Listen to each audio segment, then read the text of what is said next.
So there's a lot of conversations out here about, the roles of men in our society, I guess you would say, and men within our relationships specifically. You have those talks with Kevin Samuels, God rest his soul, and then you got like Fresh and Fit podcast. You got all kinds of podcasts where this red blue pill situation, either you are an alpha male who is high value and can provide for yourself and everyone in their proximity, or you're weak. We got those types of things there. But I really feel like when it comes to that alpha male, or however you want to describe it, I feel like there's a part of it that's missing, because I do feel like most things require balance, right? For a man, what does it look like to submit? What does it look like to be submissive? To be submissive to have a submissive spirit, or to be submissive to someone in general? Well, let's unpack it. Let's talk about all of those. Yeah, I get what you're saying, but I think the real thing that we're looking for is generalized opinion of what you feel, just a man to submit in general. Mm-hmm. What does it take for a man? We're not putting no situation, because the way I look at it is, what you're asking is not necessarily towards a specific situation. Just how can you submit as a man, period. And it's not necessarily a right or wrong answer. We know how we feel. Yeah. And that's really what I want to know, is how you guys individually feel about submission. There ain't no right or wrong answer, but I think I want you to unpack it as far as, in your opinion in general, not even to nothing, how do you personally feel like you can submit? First off, to submit, it has to take you being humble. Okay. You have to humble yourself to submit, I would believe. In most instances, what we're talking about, and things that I think about is, submitting to, your wife, or submitting to maybe the will of God, or to, those type of things. You have to humble yourself to submit. To submit is to humble yourself. To submit is to see something greater than yourself that's worth you submitting to. See what I'm saying? You can't be. I don't think you could be a very selfish person and submit. It takes a humbleness. It takes a selflessness, right, to submit. And then what am I submitting to? So again, to understand what the value is on the other side of this submission. What am I getting in return? What is the benefit of me submitting? That's huge. Yeah, that's huge. Bailey, what you think? For the most part, I'm going mostly biblical. So the way that I can submit, first off, is if I give myself to God. And what I'm submitting is more of my flesh, of what my flesh thinks I need to do. And I give it to God and allow Him to instill in me the purpose that He has. And so that way, full submission is not me thinking what I need to do for anything else in this world. My full submission is giving myself to God and allowing Him to use me as His vessel and light to fulfill His purpose. So that way I don't get trapped in my own mind of what I think I need to be doing. I can just go day by day, wake up in the morning, thank you for allowing me to be here, go to bed, thank you for choosing me to be used for your purpose. And then every person I touch, whether it's on a podcast, work, kids, anything like that, I'm not submitting to each person. I'm submitting to God. And then God's just using me to touch everybody else. But at the end of the day, my submission is to God. That's real. And so the way that I feel is that if I submit myself to God every day, my purpose is being fulfilled by just living the way He wants me to live here on earth. And my core values of submission is love and peace and wisdom. So read the word to gain the wisdom, love everybody, tell everybody I love them that I touch, whether it's a hug, kissing the kids, whatever, tell them that I love them, and then making sure I keep the peace in myself by praying to God and telling God, thank you for allowing me to not letting the world get to me. Mm-hmm. And then as I keep that peace, hopefully that peace can radiate and everybody else to see, at the end of the day, the life is only as hard as you make it. Mm-hmm.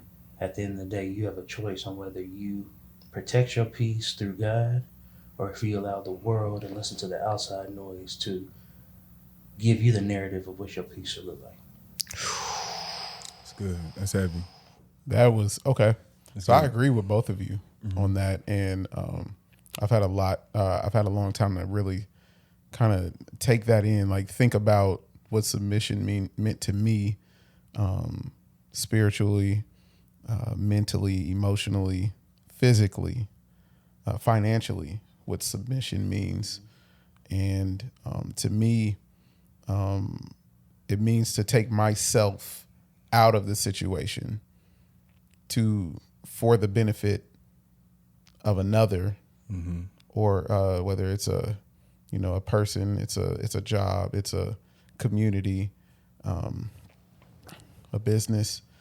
I take myself out of it. I take my own thoughts, my own ideals, and I'm committed to making sure this is okay. This thing grows, making sure this is 100%.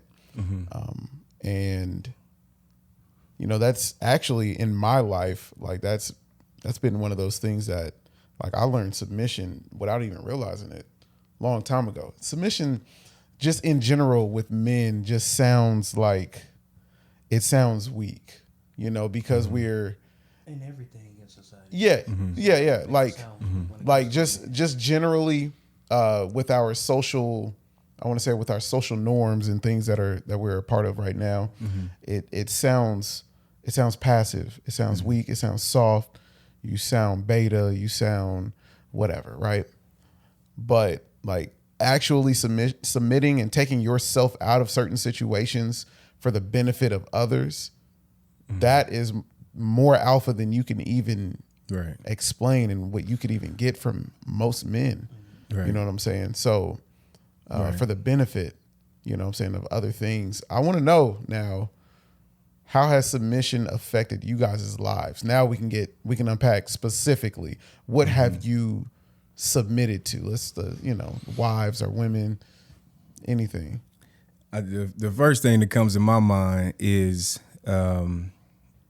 my wife. When me submitting to my wife, that's big for us, man. Oh, yeah. I'm a man. I'm 6'4", 285 pounds. I'm supposed to be right. I'm supposed to be Okay, Draymond Green. I mean, I'm supposed to be alpha. I'm supposed to be the big man, the big dog. And then you've got this delicate flower.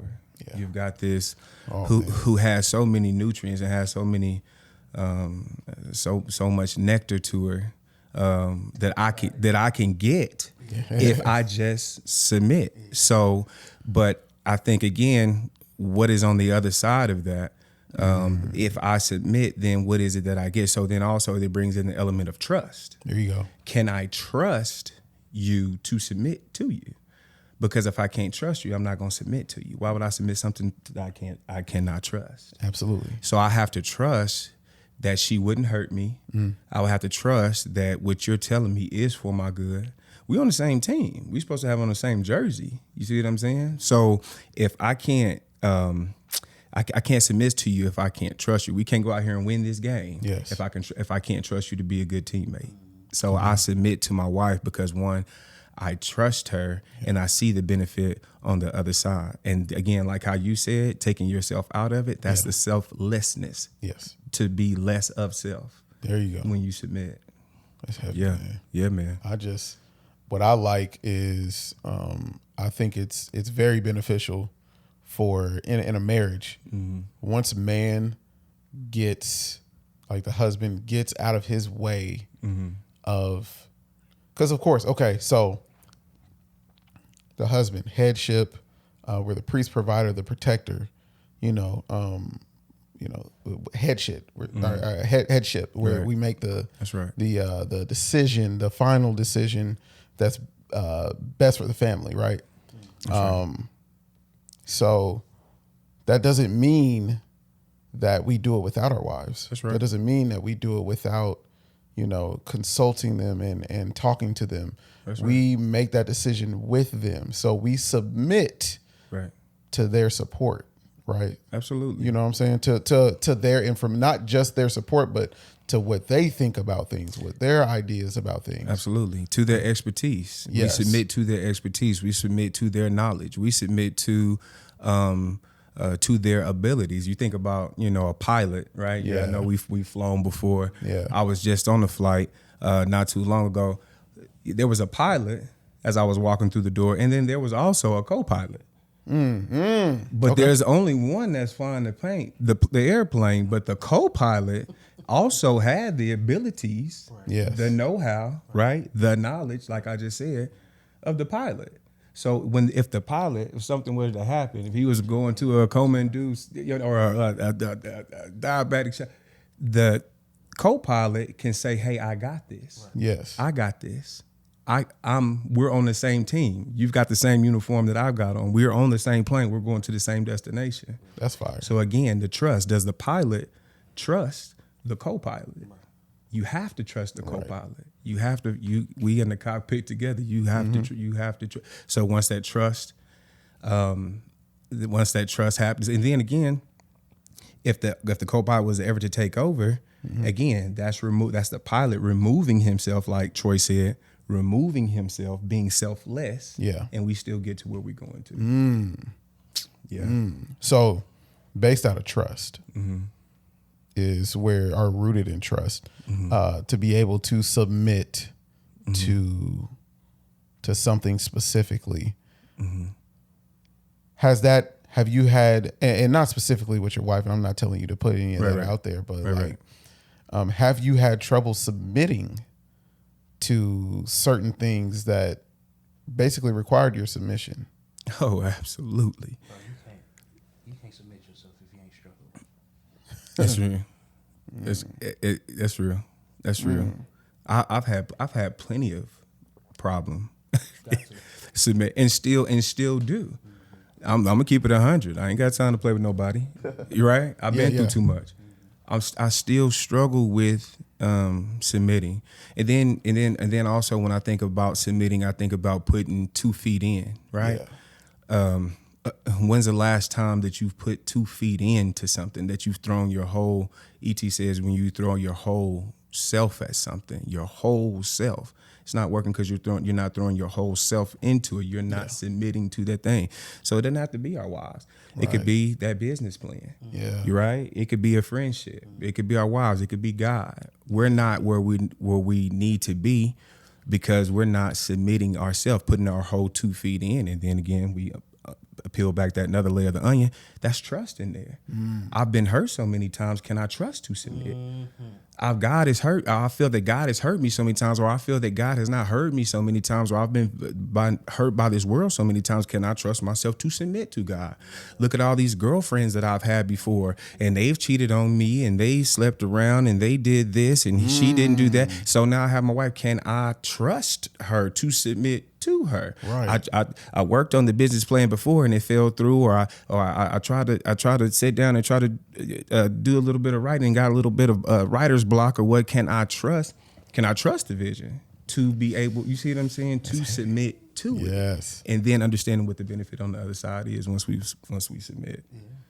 That is okay. Go ahead. I'm gonna flip the script because I hear what y'all talking about, and black love, black marriage, healthy black love, healthy black marriage is beautiful. I'm not married yet, but I'm working on being prepared. But I'm a flip the script and tell you about how you can be selfless with yourself. Okay. And for me, submitting to myself is me getting out of my own mind and trying to instant gratify my flesh and instant gratify myself, thinking I'm doing everything right without truly understanding who I am myself, period. And that's listening to the outside noise of what everybody says that you need to be, or you taking up, who's gassing you up, the females who's not really intending to be with you to help you grow. You being around your boys as yes men. Right. You being That's a around, big thing. I'm gonna keep it real. You being around the wrong niggas. Come on. Yes, sir. Keep it 1,000. Yes, sir. That ain't helping Keep you it grow. 1,000. You just fully yourself. So the submission to yourself, even though we say it's a selfless act, it takes you trusting yourself, That's right. and then you taking yourself out of yourself, metaphorically speaking, and actually looking in the mirror. Not looking at everybody else to see what they got to say about you to formulate something about yourself. Right. You looking in the mirror and figuring out, who am I? What do I got going on? Because the only competition in life is yourself. That's right. And the only person that you are to impress, in my opinion, is God. That's real. So That's real. for me, learning how to submit myself was creating a new safe space with God and with myself to not only trust myself, but to open up things that I never thought to talk about before.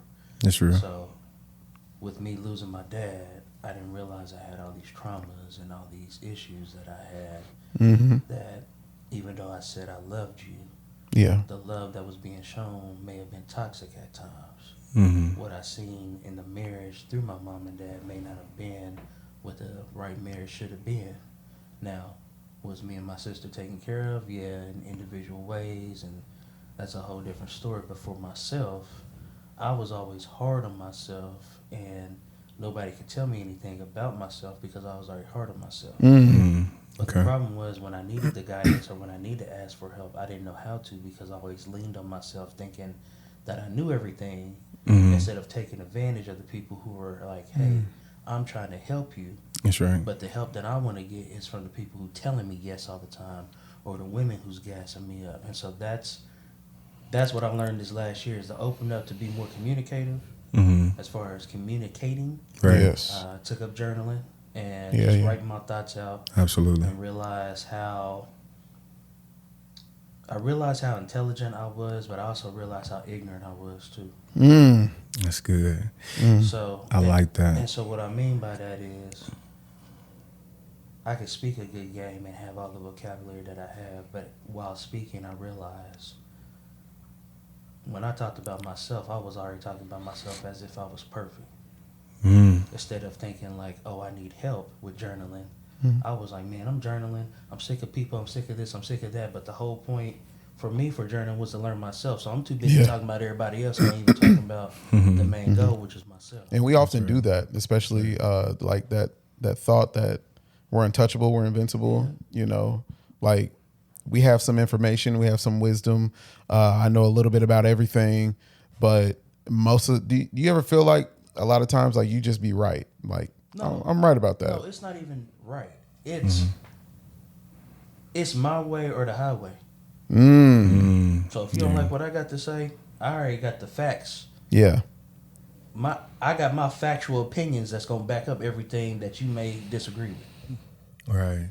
It's us in the inside, you know. Yeah. I heard an old African proverb said that if there's no enemy inside, then the enemy outside can do us no harm. Yeah. It's the enemy. The enemy is the inner me. Right?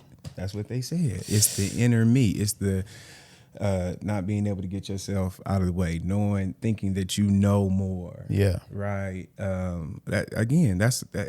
said before, it takes a humbling. And you know the fire. How can you submit without the humbling? The fire part about the enemy is the inner me, and it blocks the inner beauty that you need to see in that mirror that I talked about in the morning.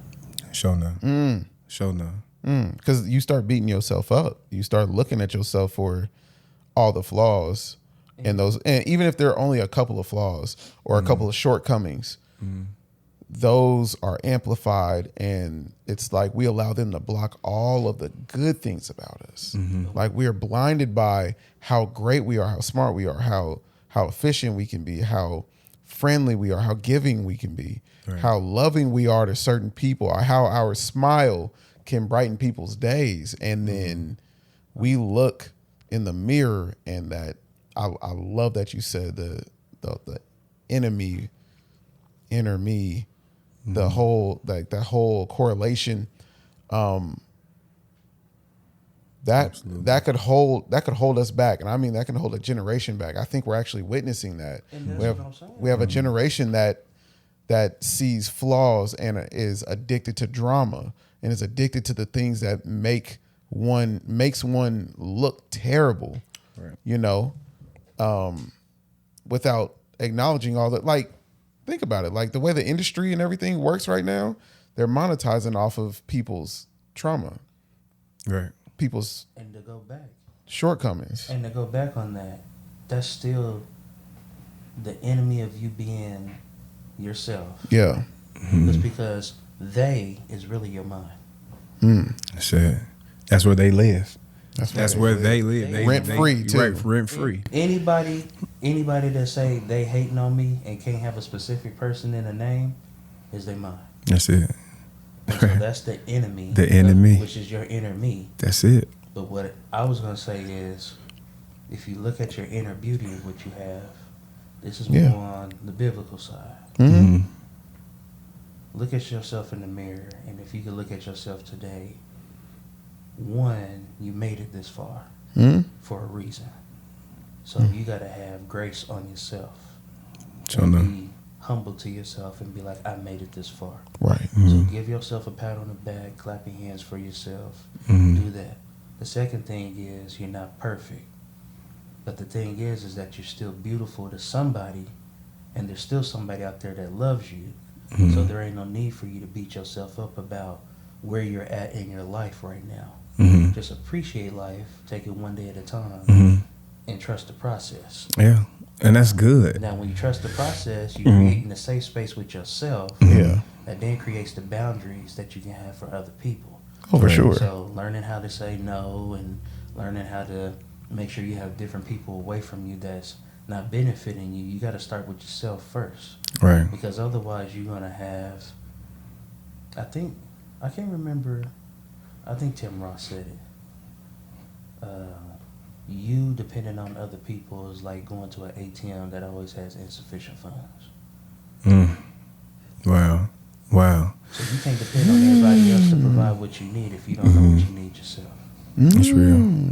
And you can't get there unless you do have that self-discovery. There you go. Right? So, That self-discovery. And You so got to when spend you- time with yourself. So it got put on me. I'm just dropping gems right now. That's good. So you got the inner me, which is your inner me. Mm-hmm. You got to look at your inner beauty. Mm-hmm. And then after you realize that your enemy is really the inner me, but now I see that the inner beauty is inside me, now it's time for you to create your inner peace. That's right. And That's so right. then when you establish those three things, then ultimately, that's when I've learned Mm-hmm. how to actually submit fully. Right. Because I realize my problem is myself. Mm-hmm. But I also realize can't nobody love me more than myself. Mm. And so if I'm my own problem, but I love me for myself, those are the flaws that create the inner peace, because you are already understanding I can't do no more harm. Nobody can do no more harm to me than myself. There you go. That's right. There you go. That's right. So at the end of the day, I appreciate this past year. I don't love how it happened, but I'm glad that I was able to turn the lessons into blessings. There you go. There you go. Yeah. That's it. been my motto. today. Glass half full. That's it. You know what I'm saying? That's That's it. glass half full. That's Yeah. cool, but I'd rather look at it as lesson and the blessings. I'm That's tired right. of taking L's as losses. Right. I've been taking lessons and turning them into blessings, so that way if it comes up again, I know how to handle it. Right. Every day you're going to deal with adversity. Every day you're going to deal with trauma. Every day you're going to deal with this world. Yeah. Right. But at the end of the day, Right. are you living in a world full of people, or are you the world that everybody needs to see? Well, That's good. I That's tell you good. what, I'm gonna speak on the lane, or in the lane of submitting to your wife as a husband. I thought I was submitting to my wife at the beginning, and I realized I didn't submit the way I was supposed to submit, and it was just a lot of, on my end, just a lot of selfishness, because I had an expectation of my wife to be whoever I thought she was supposed to be.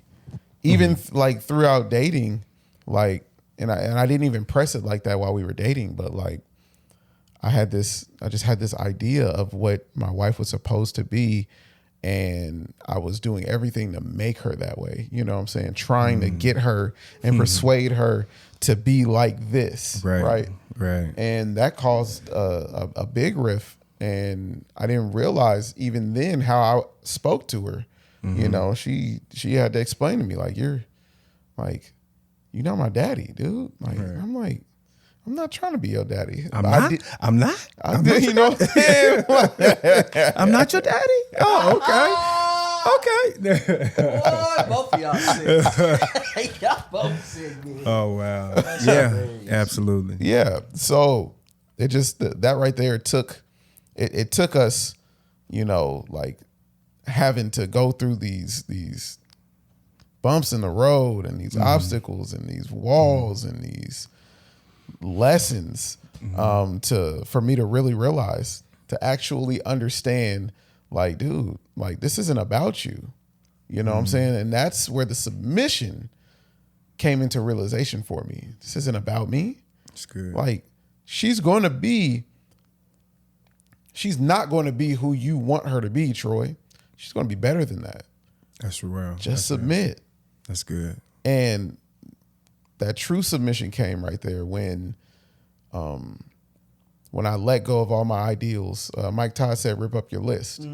Yes, I had to rip up my list, and you know, like, she's this woman that I like.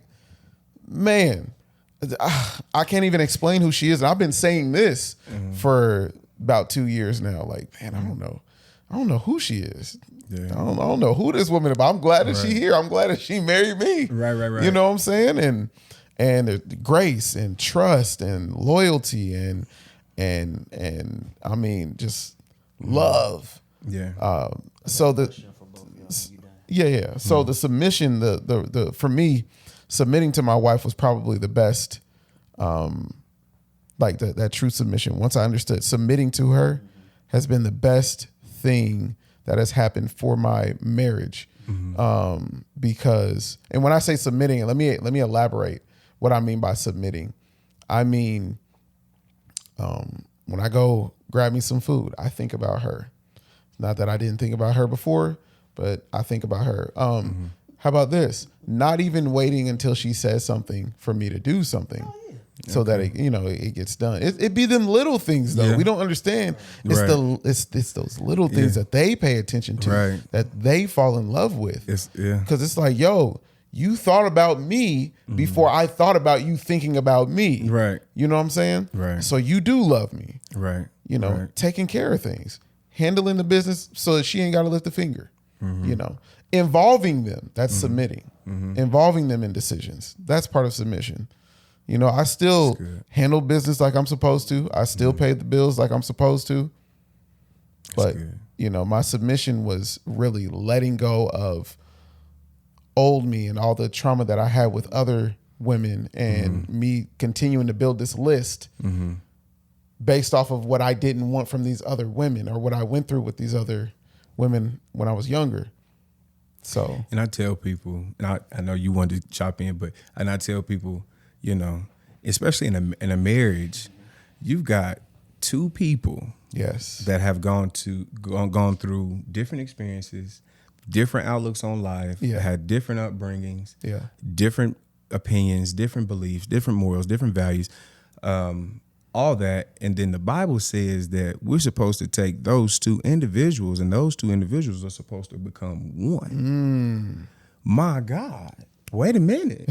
In that process, that you would think that would take a long time to do. Wait, so and there you go. Welcome to marriage. yes. And that marriage is the time that you have to join two people into one. You're not joined into one per se on that night that you get married. Oh no.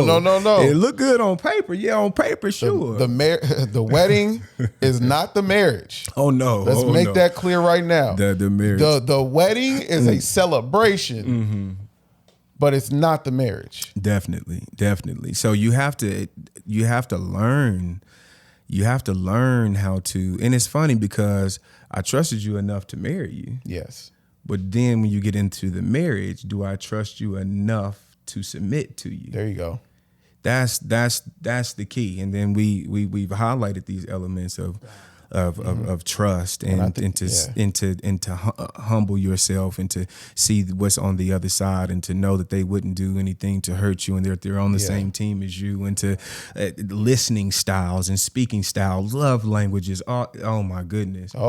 Yes. And God gives us time. Come on. To go ahead and get through it all. I run into me. I'm an old school. I'm from Mississippi, man. I got a Mississippi heart. I hang around the old crowd. I like the knowledge and the wisdom of the old crowd. You run into 70, 80-year-olds that's celebrating a 50, 55-year wedding anniversary, and then they say we're still learning each other. I used to think, how? You done been with this, like, y'all been sitting up here looking at each other and been with each other. Right. But how you still learning her? By now, you should know her by the palm of your hand by now. No, we're still learning each other. We're still learning. It's seasons. We're still learning each other. And this is the thing. I know for me, I'm growing. I know for you, you're growing, we're growing. Our wives are also growing. Yes. If you're growing, that means you're turning into another person. That means that you're not the same person that you were. So how is it that I claim that I knew you if you're turning into a new person consistently? Marriage is getting to know that new person every day. Ooh, I got some heat for That's y'all. real. That's real. Dog, I got That's some real. heat That's real. for y'all. Yes, sir. What's up, man? Yes, sir. Right. Lay it Lay on it me. out. All right. So, first thing, when you said submitting yourself to your wife, both of y'all, the greatest thing that my dad taught me was to have self-initiative with the little things. So in football, my dad always said, don't worry about trying to be the best player on the team. Worry about doing the little things right all the time. Mm-hmm. So That's good. don't worry about catching a ball, scoring a touchdown. Mm-hmm. Worry about how you can work on your vision to see the hole. Mm-hmm. Work on your footwork with the ladder drill so that way you can be shifty, move side to side, because it's not always about east and west. It's always about north and south, but sometimes you got to go east and west, but still have that same value of going north and south to the end zone. As a lineman, you got to have great hands, but at the end of the day, you don't have to be the strongest lineman. You got to have the best hands as a lineman. And so the little things for y'all that y'all don't realize is that if you do the things that she asks you to do, that's fine. But those little things are above and beyond what we even comprehend, because we just be like, all I did was take the trash out. Right. All I did was wash the dishes. Right. All I did was tell the kids, shut the hell up. Right. That's above and beyond for them, but that's something we don't even take into account because we just like, you like that? Yeah. I thought you wanted like, here's the world, I'm about to balance the moon. Right. I'm about to put the sun on my pinky toe. Yeah. You know what I'm saying? Right. But the second thing is, and I heard this from one of my boys, shout out to Brian. He said, the only thing that should change about your wife is putting a ring on your best friend's finger. So even when y'all say she may not be your best friend, she absolutely is your best friend. That's real. But the thing that I was going to say is that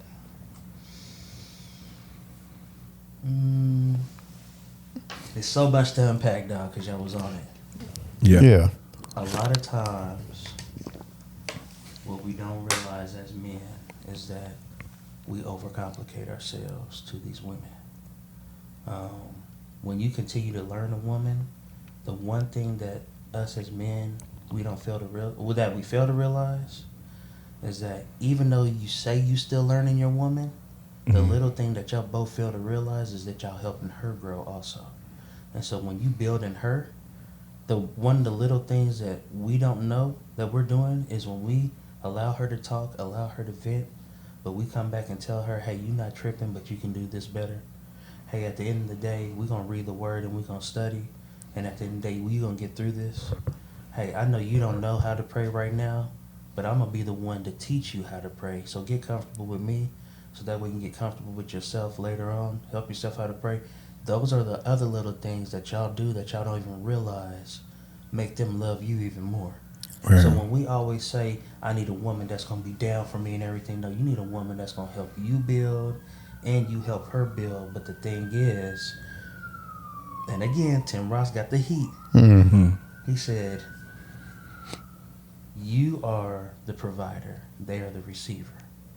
So at the end of the day, whatever you provide for her, she's supposed to reciprocate. So at the end of the day, if you giving her seeds and you giving her gems, she's going to make them gems more flawless, and she's going to grow them seeds into different plants to help both of y'all because that's her job to do. Right. That's right. Mm-hmm. So the question, going through all that, I know there was a lot, but going through all that because that was fire, I was going to ask y'all as married men, how important is creating a safe space with your woman? And if you've created a safe space, how did you submit yourself to learn how to create a safe space with somebody that is someone that you don't know? When you say safe space, what do you mean? When you say because when you said I need a woman that I can trust and all this other stuff, you know, I trusted you to be with you. Now how am I supposed to become as one? Take it a step further, and what was the process to even open up and be a better communicator? Not only gain the trust, be vulnerable, and how is it possible for you to stay healthy in a marriage while knowing that I can come to her and tell her everything, good, bad, flaws and all? How important is creating a safe space? It was hell. That's how we got to creating a safe space. Come on, tell the truth. Because if we don't create a space safe, we about to get divorced. Yes. If we don't create a safe space, I'm finna flip. I'm finna go crazy. You see what I'm saying? We've gone through, and for me, I keep it 100. I don't have time to play with people.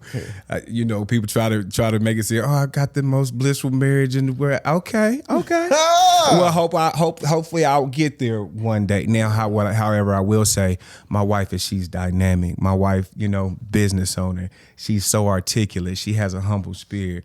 Her smile can brighten up any dark cloud. Yeah. But we are still two different people.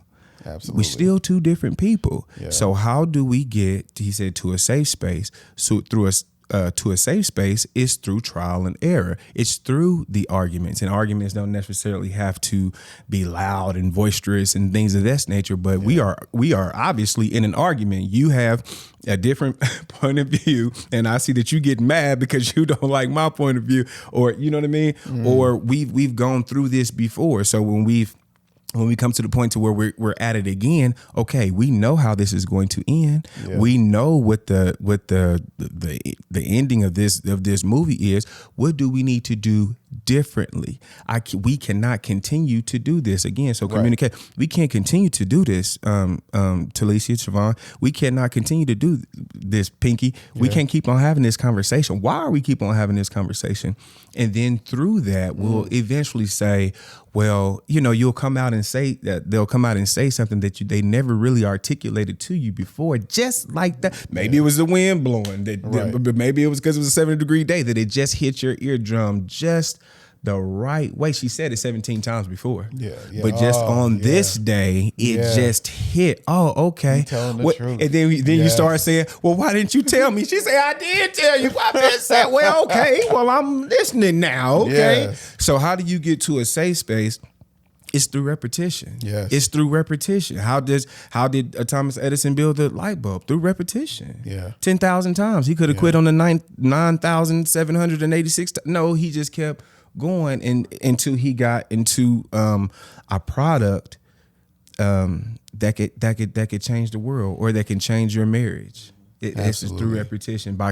Sometimes you have to keep on revisiting that spot and keep on again just learning and keep on communicating. And this is my preference. This is what I like. This is how I feel when you do that, and then trust them enough to make the change. And they have sense enough to make the change, because if they don't make the change, we're going to continue to be here in this space. Yeah.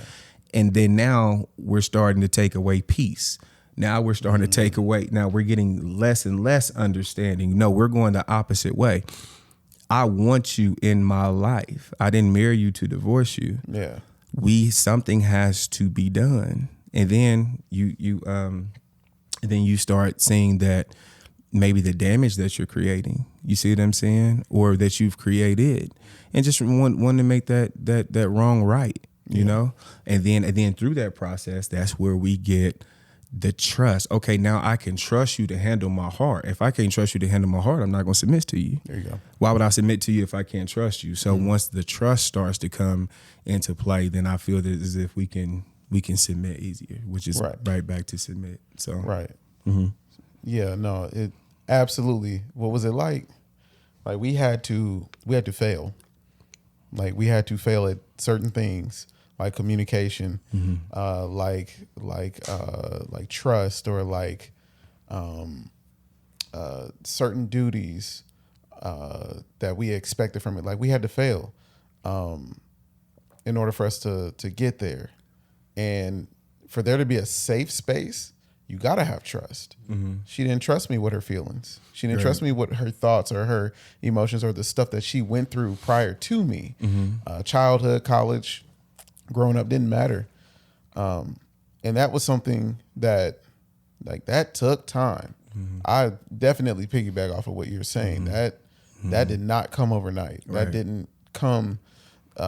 It didn't come about up until, I would say, maybe just a few years ago, 3 years ago, maybe. And we've been married 8 years. Right. You know, that's a tough one. But now that we have that safe space, we can definitely speak freely about things, and there's no judgment. Oh, that was another thing. Judgment. Right. Oh my goodness. I judged my wife so hard, not even knowing. I was like, oh my gosh, you do this? Right. Like that's what you do? Yeah. You know, funny. stuff That's like funny. that. Like, That's but funny. you know, once again took myself out of the situation and allowed her to be her and not whoever this glorious princess facade, queen, whoever I put together. Once I ripped that up and allowed her to introduce herself to me, and that the truth is, like the people who were married 50 years, like they said, we still learning each other. You do not know that woman like that still. You think you know her before you get married. Right.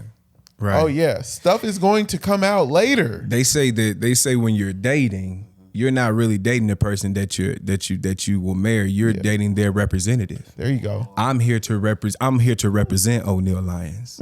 How are you doing? Yes. How was your day today? Yes. I do have a good heart. Yes, I do. Yes, we can go get something to eat. Yes, I will massage your feet. Absolutely. But once you get married, now O'Neal Lyons does come through the door. That was actually my representative. This is me. This is me. Hello. Yes.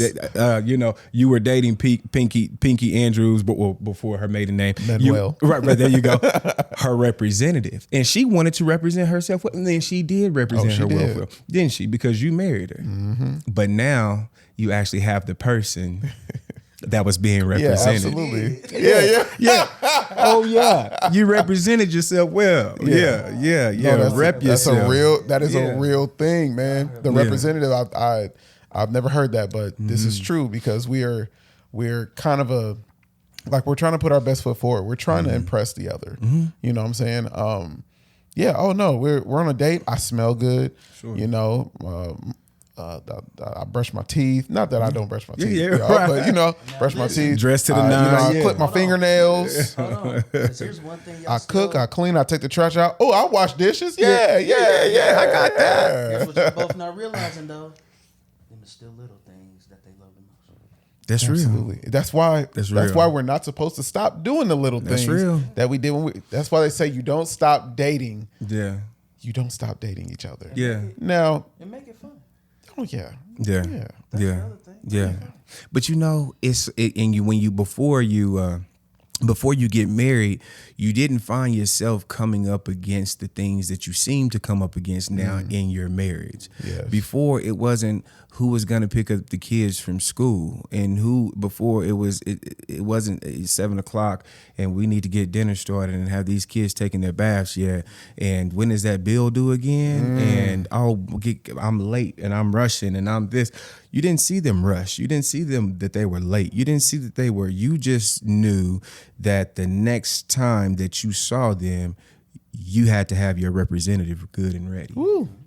So now I guess the challenge that you find, that I found myself in, I need to be that representative. I need to be who the representative was. Yeah. You see what I'm saying? Yeah. It was funny because the representative was representing me. Now I need to represent the representative. Come on. Because I can get back to the love. I can get back to the understanding. I can get back to where we just laid in the bed and like we could just laugh all night. When's the last time we've done that? Yeah. Right? You know what I mean? So you got to get, you got to get back to it. But again, I thought I knew you when I was dating you. I thought I knew you. I thought I knew you well enough to marry you. You didn't know nothing. You ain't know Nathan. Yeah, and you still don't. Listen. You still don't. It's not the destination that we're trying to get to. It's not the destination because there is none. Right. There's not a destination. It's the journey. It's the journey on loving you, finding out the way that you need to be loved, finding out what it is that you expect from me as your helpmate, as your husband, as your life partner. You know, what are the things that drive you? What are the things that stimulate you? Yeah. You know, how is it that I hurt you? You know what I mean? So you're right. And then through that, again, those key words, we're coming back to trust. We're coming back to a humbleness. If you don't humble yourself, you're not going to ask some questions. I don't care. I'm for me. You just need to make sure that you don't piss me off. Oh. You see what I'm saying? You just need to make sure that see what I'm saying? Yeah. And if you're not giving me what I need, then why are you here? But a humbleness, and then a trust, a trust that you can handle my heart. You know what I mean? A trust that how I feel as a man, even though it may be schizophrenic in thought, maybe sometimes I don't make sense to you. Yeah. Okay. But when I don't make sense to you, can you still listen to me? So that's it. Man. Yeah. That, you know what? I'm gonna dive more into that representative, because now I'm thinking back to like my representative first. You know, hanging out with Pinky, my representative. My representative was so smooth. On point. I would marry my representative. On point. My representative didn't even pass gas. Yeah. Oh yeah. Oh no. Absolutely. My representative didn't take poops. You know, his car stayed clean. Absolutely. His room stayed clothes always folded and hung up right out of the. You know, I don't know. I'm here to represent Troy. Yes. I'm here to represent Troy. He cooked way more. Yeah. This is who you want. I'm here to represent Troy. He cooked way more. Yeah, don't I smell good? Ooh, what? Don't you? Yeah, I know how to hold it. No, romance is not lost. The chivalry is not lost. Because me as his representative, I'm going to show you that. Right. So then we get with the real person and it's, wait. Yeah. What happened? Well, I got you. I got you now. I want to drop some on both of y'all. Yeah. First of all, it's beautiful hearing both of y'all talk about struggles in a safe space, but that is the actual purpose of it. Whatever you about to say, you cannot say it in your sexy voice. He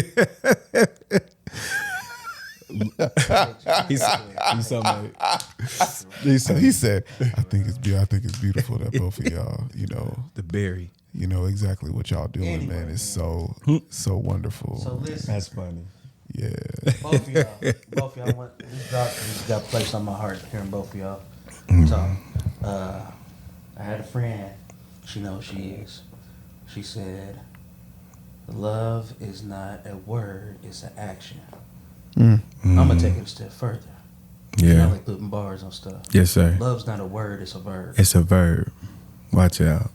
So at the end of the day, when I hear y'all talking about arguments, y'all not really arguing. Because if y'all was arguing, y'all didn't love each other. You think so? what y'all are doing are having healthy discussions because it's healthy for y'all to disagree. But at the end of the day, when y'all disagree and come back and can build off of that, that's what true love is. But see, I think to kind of add to that, or to, we had to argue and learn from some of that in order to be where we're at now. Because see, back then it wasn't healthy the way I would argue or the way I would talk. Right. If we're in a dispute, right. I'm like a machine gun. I got like I can go and not stop because I got I got facts and I done stored everything. It make it sound good too.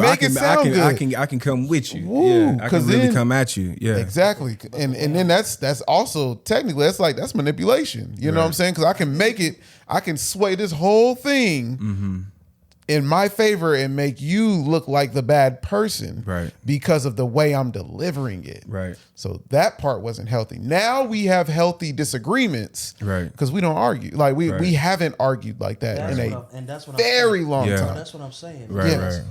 When you love, you're not about to come at somebody that you love toxically. And if you are manipulative, it's not by intent, but that's her job to tell you, hey, you being manipulative. Or that's for you to recognize when you love yourself. You're being manipulative. So when I say healthy discussion, that's what I'm talking about. I'm not here to judge how you used to be.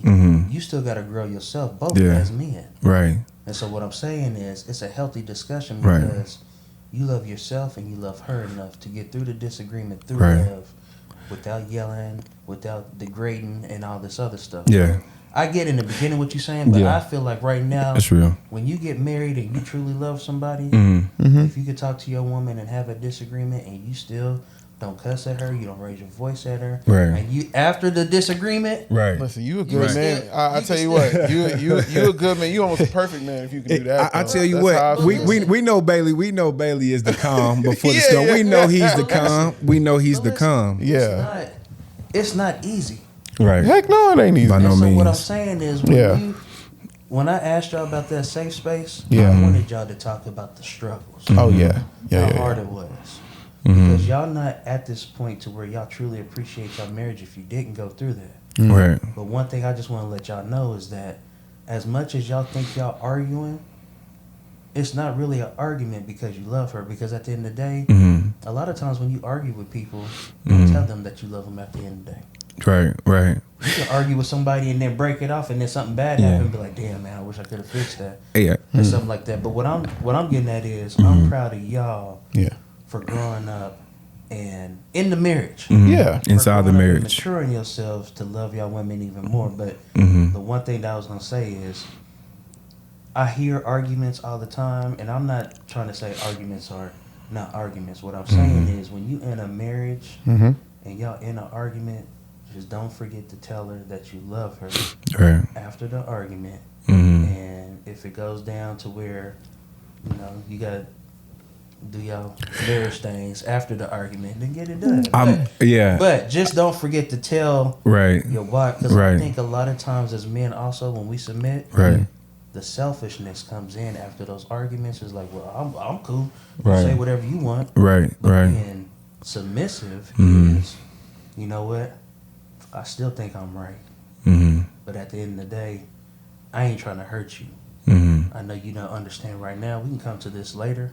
But let me tell you something. I still love your fine ass. Right. At the end of the day, I'm still finna blow your back out.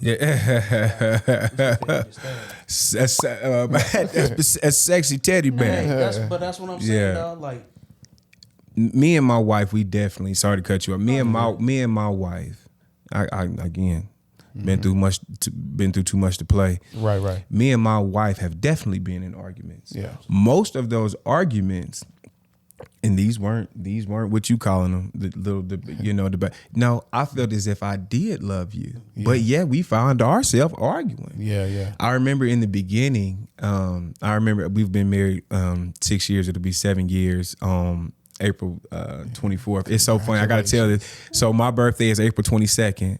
Hers is the next day, April 23rd. No. And we got married the next day, April 24th. So every day is my day, her day, our day. Every year we go somewhere. I gotta take a whole week off. And it's Man. crazy, yeah. And we normally do. We normally go. But in the beginning, I remember I used to tell myself, because I never envisioned myself speaking to my wife in a derogatory term, as Bailey is saying. I always wanted to respect her. I always wanted to uplift her as my queen. I always wanted to be cognizant of my mental space, so I wouldn't, spew that venom at her. And so in the beginning, I used to say, all right, Siobhan, I call her name is Talicia. I call her Siobhan. I said, that's her middle name. So I say, you say, I know it's Siobhan. It ain't her. No, but that's funny. So I used to tell her, hey, listen, I don't want to speak to you this way. Yeah. This is before I spoke to her this way. I said, I don't listen. All right, girl. All right, now. Don't talk to me that way. Listen, I don't listen. I don't want to take it there with you. Come on, man. But you're not going to And then before long, I kept finding myself saying that. And I said, no, hell no. Yeah. I'm finna talk to you that way. Right. Because I can't you. So this ain't just me. this didn't just happen to Troy Andrews. You just, right. It ain't Troy Andrews thing. It's O'Neal Lyons thing. You're not going to sit and talk to me that way. No. I don't know what. And again, my wife comes from, and again, it comes from background, what you were exposed to. My wife comes from strong women. Yeah. The women in my wife's family don't need nobody. You can, listen, I don't need you. My wife didn't even think she was going to get married. My wife did not even want children. My wife was 36 years old when she had our first child. She did not, and didn't have a boyfriend, wasn't focused on a man or anything. So when it was funny when I started coming around, her sisters was, who is this young strapping buck you got? Like, and where did he come from? And why do you have him? And what do you do? What you plan on doing with him? Because that's not what they were used to. They were used to seeing Siobhan as an independent woman, one that was after her goals, her masters, her bachelors, taking care of her business, and then here comes a man. So for us in the beginning, and we're still on submit, by the way, but nevertheless, in the beginning, it was an adjustment. It was an adjustment because I seen in my head how I would treat my wife, and in her head, she didn't even see that she would even have a husband per se. But now that she has one, God bless, cool. Okay, got a husband, and it's still the Siobhan show. It's like still. God bless, cool. And I had to. So we went through. Yes, we did go through. We went through arguments to get to a safe space of love. And because we knew where those arguments led. Yeah. We knew we weren't getting anything out of that argument. All we was doing was just getting our rocks off. Yeah. And then we understand how that made that other person feel. And so to speak out of place of love, to control your tongue.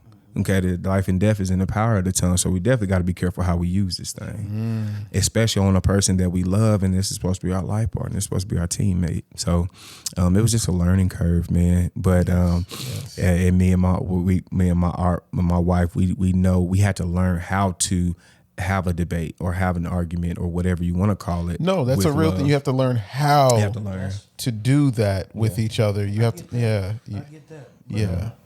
I still feel like at the end of the day, whether it's viewed negatively or anything like that, I'm saying that it's healthy and not necessarily logical or the way you're looking at it. But y'all had that argument 3 years ago. Where y'all at now? You know what I'm saying? Yeah. That's what I'm saying. It's healthy because at the end of the day, y'all had to have it in the beginning for y'all to understand how to communicate and everything. I think what I'm saying, I'm not trying to get you confused about it. What I'm saying is healthy discussions is really the fact for me is that when you go through things and it seems like it's negative, but y'all can still love through it and make it positive. Right. I'm saying it's healthy because y'all needed to go through those storms. Yeah. Y'all needed to go through those arguments. I know it ain't easy for you to hold your tongue and not cuss, not necessarily at your woman, but in general, to put emphasis on what you're trying to say because you still feel like she's not understanding unless you got to use colorful language. To drive the point home. Drop a point. Yeah. I got a question. For O'Neal. Yes. Are you dyeing your hair?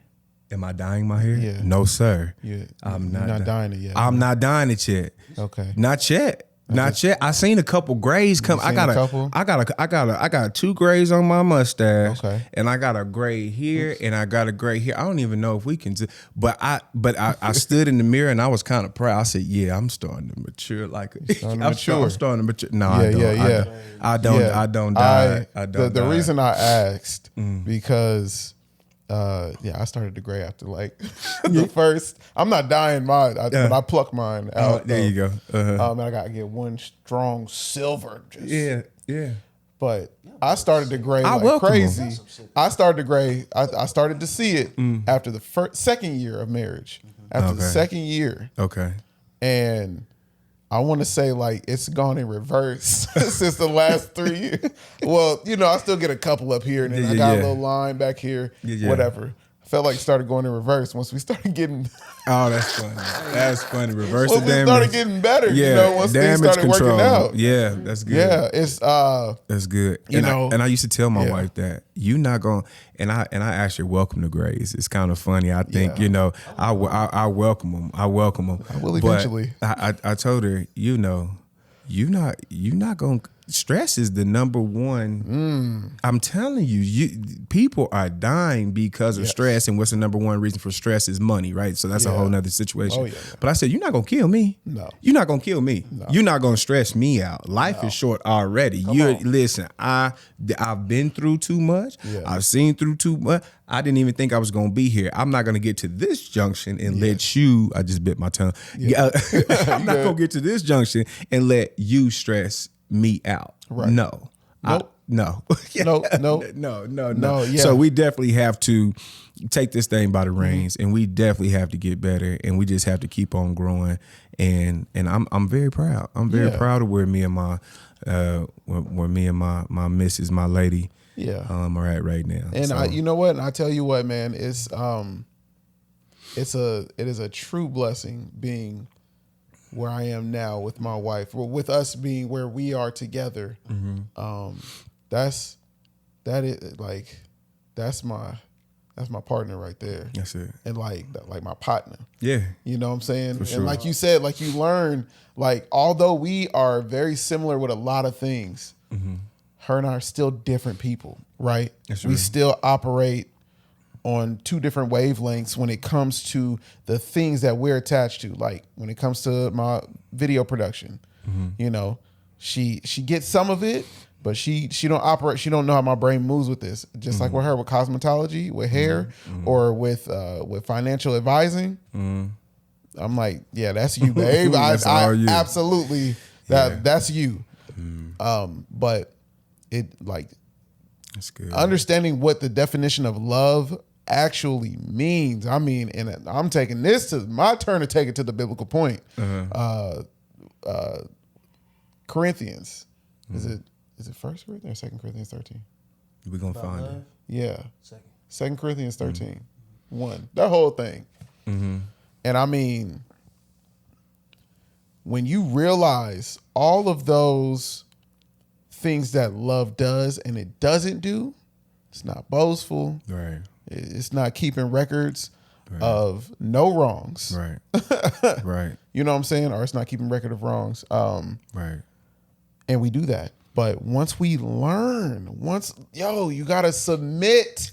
Put yourself to, in order to commit, you have to submit. Watch out now. Come on, man. Why come on in? And once you have submitted and then committed, now you can love freely. Now I can look at you and say, okay, you messed up here. After we've discussed it, okay, you messed up. I forgive you. How do we move forward? You know what I'm saying? Okay, hey, I messed up. Please forgive me. Help me move forward. Right. How can I move forward? How can you help me at this point? That's real. We needed those. I needed those arguments at first so that we can come back and she could tell me, this is what I felt. This is how you made me feel. This is what I witnessed you do. This is what I, okay. You know, we do the necessary things. I'm not against therapy. I'm not against counseling. Well, I'm glad you said. You know what I'm saying? I'm not. I promise I'm not. I was Not, about to ask O'Neal that. I was about to ask O'Neal if he went through any counseling, because I already know your story. Yeah. And you already said your story, but I'm just interested from O'Neal. So did y'all do counseling at all? So for me and my wife, we did do marriage counseling. Yeah. When we got married, we did visit a pastor and who we felt that had a marriage that we would want our marriage to resemble. There you go. And he was a man of faith, right? And in order to have a marriage like that, there had to been some things that you have done, you know what I mean, or either have gone through to get there. But even now, me and my wife are in therapy, and we're not, as of right now, we're not in therapy together. My wife has her own therapist. I have my own therapist. Literally the same. So I think there will get amazing. a point to where we do get into therapy together. But I feel as if, and let me pause here and time out. The word therapy has such a negative connotation. And I'm sick of it. Come on. It has such of a negative connotation. If people think, if you're in therapy, there's something wrong with y'all, or y'all on the brink of the divorce, or y'all, you know what I mean, or you must be going crazy, or whatever. I got to go see my therapist or whatnot. Man, do you not understand that you are gaining strength? Oh my goodness. By being around or talking to or this is therapy. Yes. This is therapy. 1,000%. Being able 1,000%. being able to hear myself speak into this mic about how I feel. Yes. Because how many times do you actually get to do that? That you get to hear yourself say how you feel? No, I'm just going. Absolutely. I'm just going to the store, or I'm just picking up the kids, or I'm just just going to this meeting, or I'm doing this podcast, or hey, I'm cooking lunch. Through all that time, you feel emotions. Through all that time, you battle with the subconscious that you don't even know. So to just be able to be in a safe setting, a safe place, and be able to verbalize how you feel, just not necessarily about someone else, just how you feel inside. But you have to check yourself first. People always know what's wrong with somebody else. But do you know what's wrong with you? You got to find out what's wrong with you. I've got to. The reason why I didn't want to, and I'm not suggesting this or whatever. I'm just telling you for me. The reason why I didn't want to be in therapy together is because I want to get me right. I don't want to have to contest against you or say something and you say something. I don't want that. I just want to get my emotions out on the table. There you go. I just want to get my feelings out on the table. I just want somebody to hear me. And sometimes that person that hears me is myself. I'm hearing myself. Yeah. So I'm only as good as this for this marriage as I am good inside. Right. So if I'm not good inside, then I can't properly give to this marriage. Right. You see what I'm saying? Now there'll come a time to where we can get together and do the whole this, that, and the third. I said, but for now, I want you to go talk your thing out, boo. And then let your man go and talk his thing out. There you go. And then maybe once we come together, you know, things are and since then, listen, things have been going. Yeah. I'm proud of you, baby. Yes. I know you're going to be listening. Get it. I'm proud of you. I'm proud of you. So I'm proud of us. So it just takes some time. There you go. I love it. I love it, man. I love it. I got another question, like the last question, but what would y'all tell y'all 15-year-old selves? Lord have mercy. Right now, what would you tell your 15-year-olds? And the reason why I chose 15 was pivotal. I'm telling you that is like your first year. You just entered high school. You're either turning 15 or getting ready to become a sophomore or whatever. And I mean, like you've gotten acquainted. You see, like you just see everything around you. And I feel like 15 is that age where you are going to make a decision. You either going to be, you know, over here with this group of guys or this group of friends, or you're going to kind of just meander over here with this group of, you're going to settle for this group of friends, or, you know, you may just kind of opt to be by yourself, 15 is very pivotal for a young man. Mm-hmm. Right now, with the information you have, the wisdom you have, what would you tell your 15-year-old self? You want me to go first? Yeah. I would tell my 15-year-old self to continue to stick with the grades, keep the grades in check. But, because see, when I was 15, I wasn't really worried about girls. Mine was just football and books. Mm-hmm. But I think the 15-year-old self that I didn't get was Big Brother or... Because when you act a certain type of way, people are not going to talk to you about things that they feel like, oh, that ain't going to happen to him. Right. You need them conversations. So to my 15-year-old self, I'd say, not necessarily stay away from women, but respect women. It's okay for women to be friends. Yeah. You can have women friends just like male friends. They not objects. They not anything like that. It's cool to have women friends. I'd also say, because I wasn't told this when I was 15 either, it's okay for you to have good grades. But when you get out, make sure you know, A, what your career is, or B, have your finances in check. So that way you can do whatever you want to do successfully and be able to move. I think because I already grew up in church, I knew about God, but I would also tell my 15-year-old self, keep on living. You may think everything's cool right now, but you're going to go through some things. But don't give up on God. And I'm saying that because I don't know if y'all did, but I gave up on God a couple times. Yeah. Came running back. Yeah, absolutely. And I'm big. I don't run. Right. But I tell my 15-year-old self, don't give up on God. So respect women. Have your career and finances in order. Don't give up on God. You know, when I was 15, I was out of control. When I was 15. Again, we're originally from Jackson, Mississippi. So we moved up here when we were younger. We were really young when we moved up here. So it was me, it was my mom, it was me and my sister, who was 2 years older than I was. Yeah. And with no family. So my dad, he was still in Mississippi. We'd go down every 3 months in the summertime after school let out to go see Pop. And then after the summertime was over, we could fly back up here, 9 months go to school. After that, go 3 months down there, 9 months up here, and we continued that throughout my adolescence. But my 15-year-old self, I would tell myself, again, I posted this not too long ago, every second that you spend in your past is a second that you steal from your future. I would give that young man what he felt that he did not have, and what he felt that he did not have would be the direction. I did 2 years of 8th grade. I failed the 8th grade. So started jipping some school. I think the jipping started in 8th grade.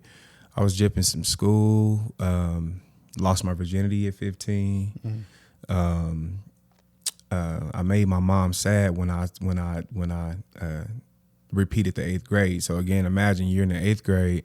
I don't even know if that's 15 or not, but around the time you're in the 8th grade, you fall back. All your homies that you was in school with, they go on to high school, right? They're freshmen now. They're freshmen. But me, I have to return to the same school, mind you.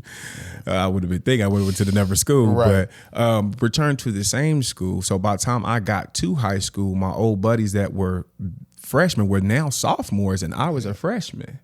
And they didn't understand what happened. You came what and I can't tell you how many lies I created. There's so much pride in that situation. They got me here for a special project. Yeah, but I would tell that 15-year-old man,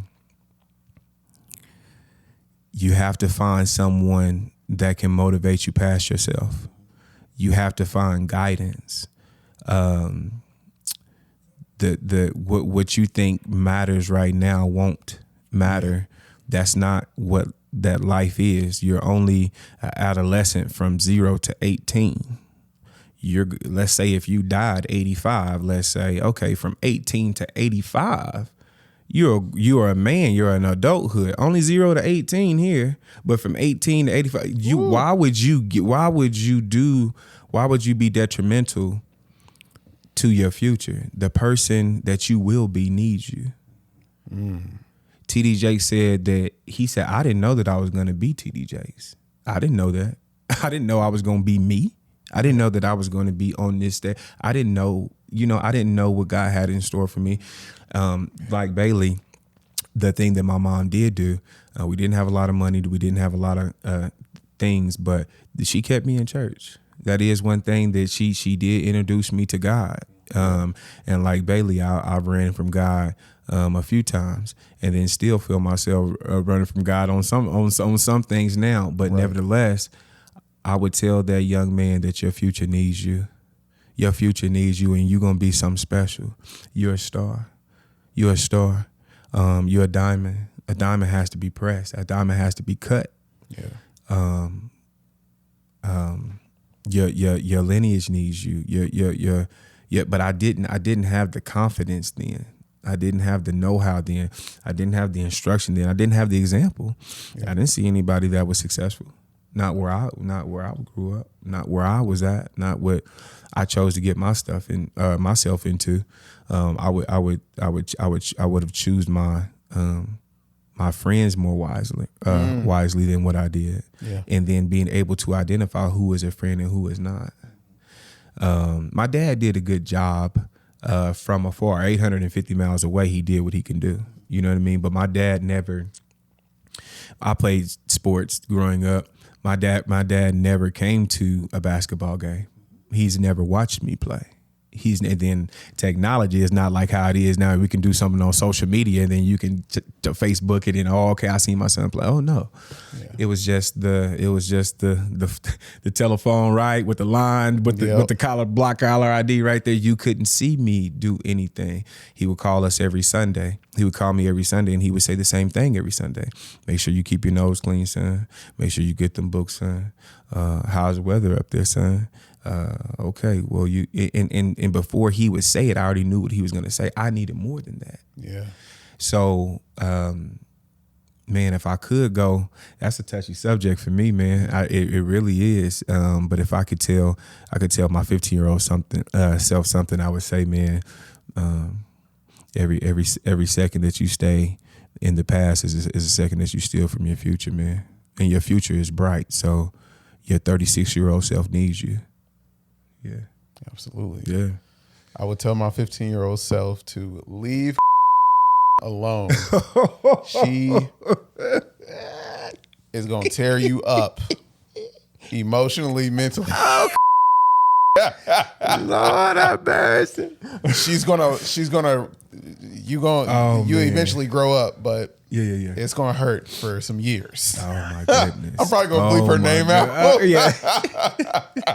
You know, I forgive you too. I forgive you. You know man. You are. I forgive you. I was 19. Going into 20. I was 19 going into 20. When I get to this point in the podcast, just stay tuned. Just keep listening. That's funny. That is funny. I'm going to tell my 15-year-old self to be okay with being you and not being like all your peers around you. At 15, I started to adapt to, like, I don't want to say be liked or anything like that. It was more so to be accepted because I was still new, from California. 15, you was at Heights or you was just I was at East when I was 15. Okay, that's what I was wondering. Yeah, I had spent a Shout year. Out East Aces. Hey. Yeah. East was fun though. Yeah. I enjoyed East. You say you spent a year? I spent 2 years at East. Okay. A year and a half really, half a freshman and then the rest of my sophomore year, all my sophomore year. Mm-hmm. And then I transferred to Heights my last 2 years of high school. East was fun, but I adjusted myself to, like be accepted, and I mean like more so just like appearance and like just hanging out with my guys that were, I mean, there were nothing bad about the majority of them. It's just for me myself. Like I'm interested in things like theater. Like I'm a actor. I'm a child actor growing up. You know what I'm saying? So I like theater. I like choir. You know, I love basketball. I don't at that age. I felt like I had to hang out with the athletes. I had to hang out with them because that's where all the girls like them. You know what I'm saying? I didn't have to do that, but I know a lot of us adapt, and that's what we did. You know, because it was cool, and once again, the girls liked us. But I like different things. I didn't have to sit at that lunch table. I could have sat at that lunch table. And like, it's okay. You know, because I didn't realize how that affected me, like moving forward into my life, like through college, like that affected me being with a certain group of people. And lo and behold, I wasn't really happy. I was always catching myself, like protecting myself being in that group of people, you know, because, you know, just I'm just not into a lot of stuff that everybody else is into when it comes to like drama. I'm not. There was drama back then. Everybody was talking about this. She sleeping around with all these people, man, and she came over to my crib too, and blah blah blah blah. But man, I'm not into that. You know, like I'm into like James Cameron, the director of Avatar, and you know the Terminators and stuff like that. I'm into. You know, I like hockey. You know what I'm saying? Like that was a sport I played. You know, in the neighborhood growing up. But yeah, you know, like I was into that. I used to know hockey players, but it just wasn't. I got to tell myself. So the acceptance, was what you were chasing, but in the most of it was the acceptance. Yeah, and see, I can, you know, for me, I was like. I could dance. Like I love dancing. I was an active kid. Loved dancing, loved doing all this, you know, cool stuff. I could do that. And that was where a lot of my acceptance came from, was that I could dance and I had a bunch of shoes. I had 30-something pair of shoes. So I wore a different pair of shoes every day. But it was to me, that was damaging more than anything at that age, was trying to be accepted by everyone else around. Crazy thing is, I probably would have been accepted just being just like this. Absolutely. You know, and I've kind of been like this since as long as I've known, since I was 14, 16, around that time. I'm about to say, you ain't changed. Been just like this. So, yeah, I'll definitely tell my 15-year-old self, stop looking for approval out of your peers, because you're like, you have so much more to offer than, you know, being around a bunch of girls and being around. Let me clarify. Dating a bunch of girls at the same time, because that was cool, with your peers, like. It's not cool. It's not cool. You're hurting a lot of feelings right now. Absolutely. So, yeah. And confusing yourself in the process. Yeah. Man. So. Set you back. Yeah. I'm That's real. Loop, or a little loophole in that. And this ain't to be all mushy or nothing like that. Like everybody know Troy and I have been friends, but I will thank my 15-year-old self for allowing Troy to be my best friend. Oh, that's good. Because we wouldn't have been here if it wasn't for essentially our weight coach. Yeah. That's true. Our weight coach put us together in a weight class, randomly getting ready for the football season. Yeah. And was like, y'all live together. And ever since then, been a bond. That's my guy. That's what's up, man. I thank my 15-year-old self for that's good. Rolling with Troy. That's good. You don't find that too often, you know. The guys that we, you know, and I teach my son this, you know, these people that you go to school with, you're not going to see them. These people are going to move away. They are going to just want to stay in the house and not want to be seen.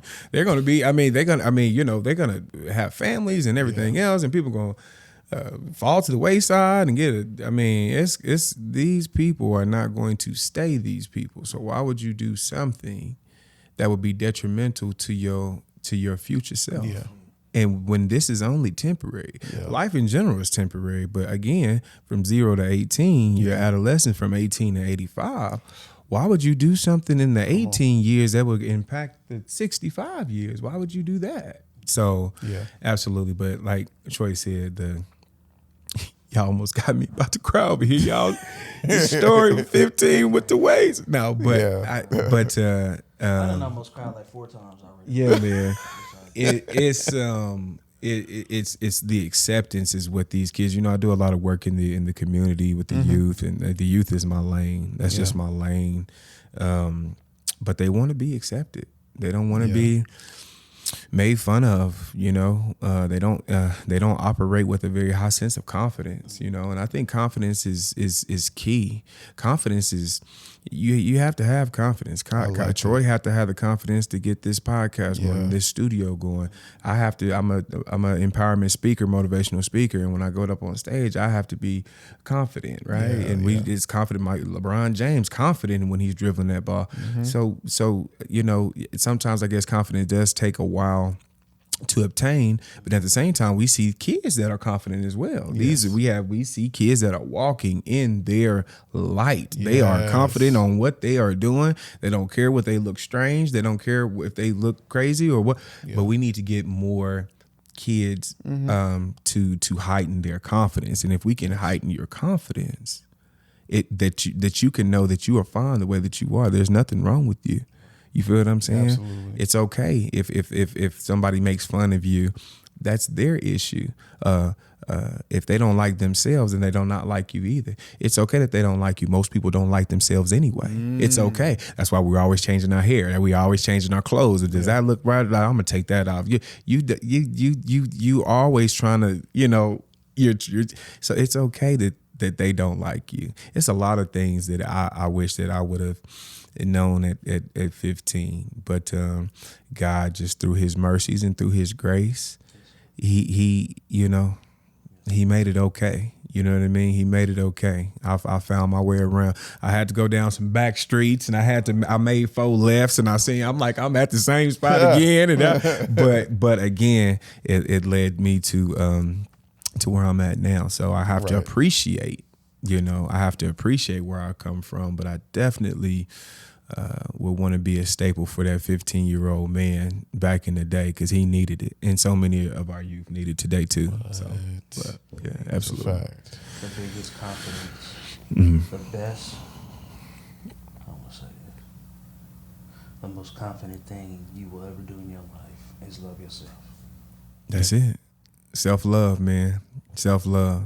I think that's the driving force on what I'll do on a daily basis. Yeah. I try to be for these kids what I wish I had for myself. That's Come it. on, man. That's it. I just wish. Absolutely. That's it. I want to be for you what I wish I had. If I had what I'm being for you, I feel that I would have turned out better or got there quicker or whatever. But it's definitely a issue of confidence and direction for sure. So, what we like to do at the very end, it's kind of like our benediction, if you will. Yeah. We always ask each other if we're okay. You know what I'm saying? So, I'll start with Bailey. Hey, black men, are you okay? God allowed me to see another birthday. Happy birthday. Happy birthday, Bailey. A year after I lost my dad. Yeah. An hour before my last birthday. Yeah. In the time that I've lost, in the time of my last birthday last year, I've lost 2 best friends, one of the patriarchs of my family, and my former pastor. Yeah. Before the 1-year anniversary of losing my dad. And so I haven't been okay. As far as going through day by day. But one thing that I will say is that I'm getting better. That's good. So, am I okay? Right now, it's wishy-washy, you know what I'm saying? Yeah. Like I'm grateful for seeing another year and I'm blessed. But you know, heart goes out to, you know, the men that I really like. And that's the thing, they were all men. No women, no kids, or nothing. It was men that could have been impactful in this community. Mm. But God allowed them to be used here in His purpose and be brought back home because it was a job well done for them. But for me, I'm not okay, but I'm getting better.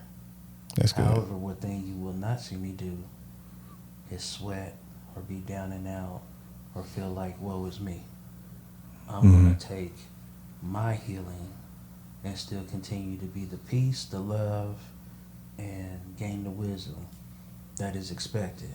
And I'll get through this, but at the end of the day, I will be okay eventually. That's good. Yeah. Let me know if you need anything. Always. Oh, all right, That's now. good. Same But here. at the end of Same the day, here, bro, brother. Even though I've been through a lot, I still love. Nothing that I've been through in my whole life can compare to the love that I still have for everybody else that I encounter. So I would That's say good. that. So despite the pain and despite the hurt and everything, I have more than enough love and more than enough confidence to give a hug to other men that need a hug and tell other men that I love them as a black man to another man regardless of your race. Yep. Because if don't nobody tell you they love you, I do. And it's genuine and it ain't nothing cliche about it. That's good. If you need me, holler at me. We can rap, we can go do whatever, but at the end of the day, it's all love. That's beautiful. Hey, black men, are you okay? Am I okay? You know, I'm glad you asked that. To answer that takes some self-assessment. Absolutely. And that's what we do. We kind of just say, you know, sometimes we'll say, hey, what's going on? Hey, how you doing? And you're already walking off before they even answer. Hey, how you doing? And you don't expect to receive an answer that involves you. No, I was just saying. So in this moment, is O'Neal Lyons okay? I can tell you that God has a fence around me. I can tell you that I'm protected.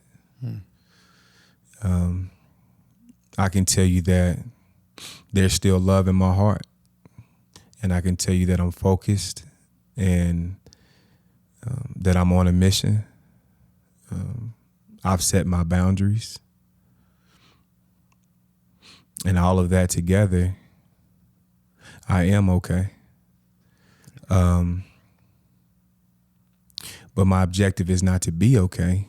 It's to be better than okay. But before you can be better than okay, you have to at least be okay. Okay. And for my brother Bailey over here, yeah, Bailey is going to be okay. Absolutely. Trust me. Bailey is going to be okay. And we go through these seasons in life, you know, and that's why the question is so important. And so what we'll do as brothers, we will make sure that we encamp around Bailey. We'll make sure that, and any other man that feels that is in your personal circle, because you can't do this for everybody, but because that takes some energy. But for anybody else that's in your circle that's not okay, to make sure that you provide a resource for them, to make sure that they can be okay, so then they can be better than okay. But O'Neal Lyons is okay. I love it. Good. It's good. Yeah. Troy Andrew, Yes. Yeah. are you okay? Man, I am happy to deliver the information that yes, I am okay. Amen. I am. That's good. I'm better than I deserve, and you know, health is getting better. I have computer eye fatigue, so Oh wow. I'm experiencing a little bit like double vision. So that's why, like, when you guys are talking, sometimes I gotta look off really like somewhere in the corner so that my eyes can get back focused. Oh wow. It'll take a few days, but outside of that, man, I'm excited for where God is taking me. You know, I forgot to switch the cameras. Hey guys, I'm right here. I'm excited for where God is taking me. where he is getting ready to, just kind of use me in a way that's going to uplift the people around me, but for the most part, these kids, the youth, because they do lack those examples. I often say the breadcrumbs, millennials didn't leave the breadcrumbs for them, so they're just running rampant and doing what they want. They're raising themselves. So my prayer is to help bring that direction back to them. But with me, that's going to start in my household now with my nephew, who's 14, who just turned 14, and being able to be that example that he needs in order to make the decisions in life as a 14-year-old right now in the 8th grade, with all these other people making different decisions. Good is bad and bad is good now. And, being the example for him. So in this moment, I'm happy to say that I'm good. I'm okay. I'm okay. That's good. So real quick, I'm gonna say something. Yesterday when I had my birthday. Yes. For the past 8 months, I've heard you say better than I deserve. It took me a minute to figure out not necessarily what you meant by it, but why you said it. And I will say, after this past year, now that I fully understand, now I appreciate when I hear you say I'm better than I deserve. Because we all are, essentially, we are better than we deserve. Yeah. But it's up to you to continue to keep pushing to figure out, are you going to keep getting better, and are you going to keep earning what you deserve? That's real. Right. That's real. Yeah, because we're not worthy at the end of it, We're not. But at the end of the day, if you work hard, God's going to bless you. And that's how I look at it when you say that. I didn't look at it as, why he keeps saying that? It was more of, what's the true meaning behind that? And I know now that it's, I'm better than I deserve, because at the end of the day, I couldn't have any of this right now. Period. But at the end of the day, I work hard, and I try to work hard for God. Yeah. And the blessings that he continues to give me, I don't necessarily deserve it, but I deserve it because I earned it. That's right. I'm always going to be in a better place because of the fact that I continue to work hard and I continue to do the things that's purposeful. So Right. I just appreciate hearing you say that all the time. That's good. Yeah. That's good. And I tell you this, I've submitted to God. I've submitted. That's my first submission was to him, so that I could submit to myself, and then submit to my wife, and submit to my business, and to submit to my family and my friends and my finances. And for me, the obedience that I have to God has granted me to be in a position where I am better than I deserve. Because I could be having worse, I could be in a position where I'm having terrible struggles in my marriage, terrible relationships, terrible business practices. Nobody wants to be around me. Nobody wants to work with me. And I could be worse off. Right. Once again, I'm happy to say and happy to deliver that I'm okay, and that I am better than I deserve to be in the position that I'm in, because this doesn't have to be what God gave me. Right. Correct. This doesn't have to be it. Absolutely. That's good, fellas. Yeah, I appreciate y'all a lot. O'Neal, you got an open invitation, man. Oh, you man. know you gotta. That's great, man. That's great. Yeah, I love you, dog. yeah, I love you too. Love y'all brothers man, to for death, real. to life. I love it. Absolutely, man. Absolutely, We out. man. Good deal. Yes, Love your sir. voice. Yes, sir. I can't let them take my soul. Nah, nah, nah, nah, no. Oh, I can't let them take my soul. Nah, nah, nah, nah, no. See, we we was cool right before it hit the fist. But it hit the fan when I got him down at the bench.